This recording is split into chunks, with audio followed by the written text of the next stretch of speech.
শীতকাল মানেই কড়াইশুঁটির কচুরি। এবছর শীতে সবার নিশ্চয়ই কড়াইশুঁটির কচুরি খাওয়া হয়ে গেছে। হ্যাঁ, আমারও খাওয়া হয়ে গেছে।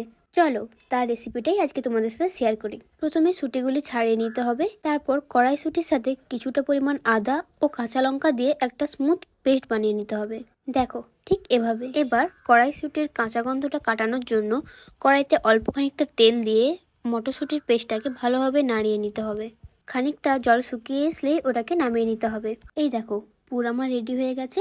ময়দাটা তো আমি আগেই মেখে রেখেছিলাম। চলো এবার লেচিগুলো তৈরি করা যাক। লেচিগুলোতে পুর ভালোভাবে দিতে হবে যেন চারিদিকে ছড়িয়ে না যায়। তোমরাই বলো কড়াইশুঁটির কচুরি কি দিয়ে খেতে ভালো লাগে? আমার তো নতুন আলুর কষা কষা দম দিয়ে। তোমরা অবশ্যই কমেন্ট করে জানাবে যে তোমাদের কি দিয়ে খেতে ভালো লাগে। এই দেখো লেচিটা আমার একবারে তৈরি। চলো এবার বেলে নেওয়া যাক। বেলুনিতে সামান্য পরিমাণ তেল দিয়ে এটাকে আস্তে আস্তে বেলে নিতে হবে যাতে ভেতরের পুরটা চারিদিকে ছড়িয়ে যায়।